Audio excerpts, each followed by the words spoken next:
एक जंगल में एक बहुत बड़े पेड़ पर एक कबूतरी अपना घोंसला बनाकर रहती थी। उसी पेड़ के नीचे मुर्गी भी अपना घोंसला बनाकर रहती थी। कुछ दिन बाद मुर्गी और कबूतर ने अपने अपने घोंसलों में अंडे दे दिए और दोनों बहुत खुशी से रहने लगे। एक दिन सुबह की बात है, जब कबूतर और मुर्गी भोजन के लिए जंगल गए थे, तभी अचानक बहुत तेज आंधी आ गई। बहुत तेज आंधी होने के कारण कबूतर का एक अंडा मुर्गी के घोंसले में जा गिरा। जब कबूतर और मुर्गी अपने घोंसले में लौटे तो मुर्गी को पता नहीं चला कि कबूतर का एक अंडा मेरे घोंसले में है और वह सभी अंडों को गर्मी देने लगी।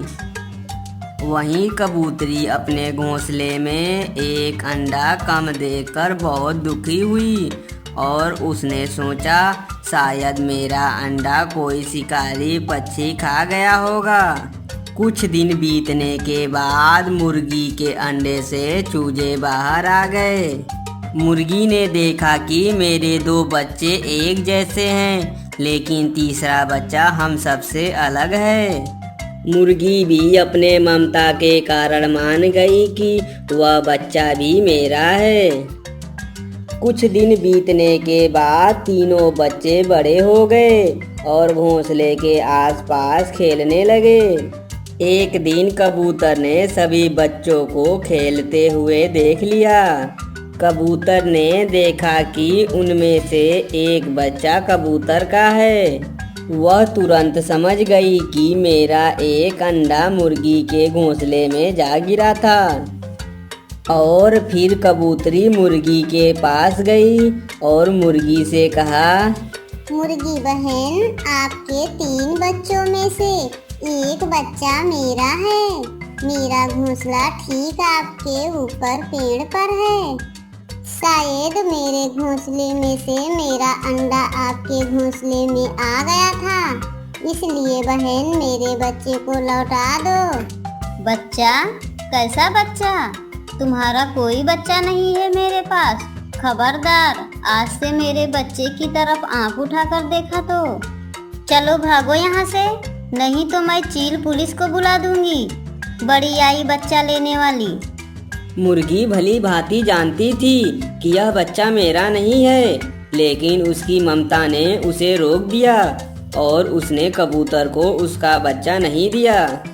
कबूतरी भी यह सोचकर चुप रही कि जब बच्चा मेरे आसपास ही रहता है तो जेल जाने का खतरा क्यों लेना।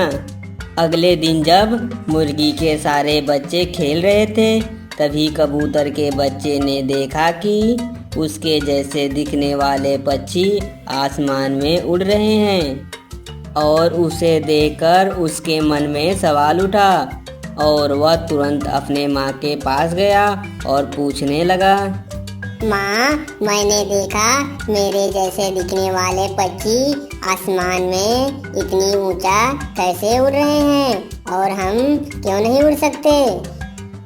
बेटा, हम मुर्गी हैं, हम बहुत ऊंचा नहीं उड़ सकते।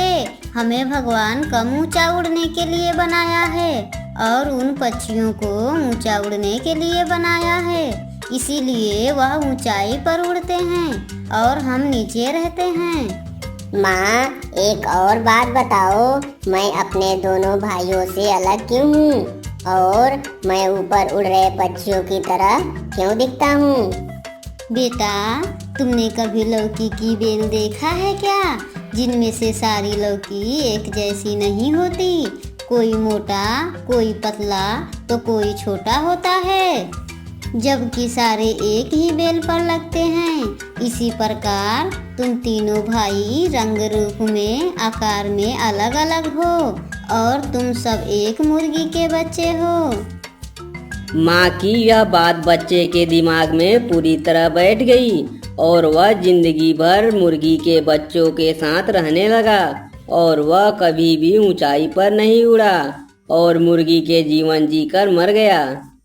दोस्तों, हमें कहानी से यह शिक्षा मिलती है कि जिस प्रकार मुर्गी ने कबूतर के बच्चों को मुर्गी के बच्चे बताकर उड़ने नहीं दिया, इसी प्रकार हमारे समाज में आसपास के लोग हमें यह कहकर हमारी सोच को बदल देते हैं कि यह काम हमारे बस की नहीं है, तुम यह काम नहीं कर सकते। यह सोचकर हम आगे नहीं बढ़ पाते हैं और सीमित रह जाते हैं।